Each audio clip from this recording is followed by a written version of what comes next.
$1.5 trillion பொருளாதார இலக்கை தங்களால் எளிதில் அடைந்துவிட முடியும் என்று தெரிவித்துள்ள தொழில்துறை அமைச்சர் கீர்த்தனா, தாவேக ஆட்சியில் ஒரு பைசா கூட கையூட்டு என்று பெருமிதம் தெரிவித்துள்ளார். 100 நாட்களில் 1 லட்சம் கோடி ரூபாய் முதலீடு உறுதி செய்யப்பட்டுள்ளது. இந்த முதலீடுகள் மூலமாக 1,21,788 வேலைவாய்ப்புகளும் உறுதி செய்யப்பட்டுள்ளன.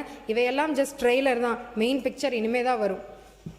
100 நாட்களில் நமது மாண்புமிகு முதல்வர் அவர்கள் தலைமையிலான அரசு 100 நாட்களில் 1 லட்சம் கோடி முதலீட்டை ஈர்த்துள்ளது என்ற சாதனையை கேட்டதும் சிலருக்கு பொறுக்கவில்லை. அது எப்படி சாத்தியம் என்ற பதற்றத்துடன் கேட்கிறார்கள். முதலீட்டாளர்களுக்கு மாபெரும் நம்பிக்கை தந்திருப்பது நம் தலைவர் கூறிய வார்த்தைகள். உங்களிடம் யாராவது லஞ்சம் கேட்டால் கொடுக்க முடியாது என்ற துணிச்சலாக சொல்லுங்க, இது எங்க தம்பி விஜய் ஆட்சி, இது எங்க பிள்ளை விஜய் ஆட்சி என்ற தைரியமாக சொல்லுங்க, நான் உங்களுடன் இருக்கிறேன் என்று அவர் வெளிப்படையாக அறிவித்ததால் தான் அவர் ஆட்சிக்கு வந்த பிறகு அரசு அலுவலகங்கள் 1 பைசா லஞ்சம் இல்லை.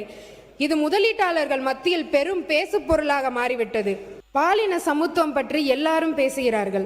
ஆனால் பொது வாழ்க்கைக்கு வருகிற பெண்கள் சந்திக்கிற பிரச்சனைகள் அதிகம். அத்தகைய ஒரு சூழ்நிலையில் பெண்களுடைய கண்ணியம் எந்த வகையிலும் பாதிக்கப்படக்கூடாது என்பதில் மிக உறுதியாக இருக்கக்கூடிய ஒரே தலைவர் நம்முடைய முதலமைச்சர் தளபதி அவர்கள். பெண்களின் கண்ணியத்துக்கு யாராவது இழுக்கு ஏற்படுத்தினால் அவர்கள் யாராக இருந்தாலும் சட்டம் அதன் கடமையை செய்யும் என்று செயல் மூலம் உணர்த்தக்கூடிய ஒரு முதலமைச்சர் இங்கு இருப்பதால் பெண்கள் தாங்கள் பாதுகாப்பான ஆட்சியின் கீழ் இருக்கிறோம் என்று மகிழ்ச்சியோடு இருக்கிறார்கள்.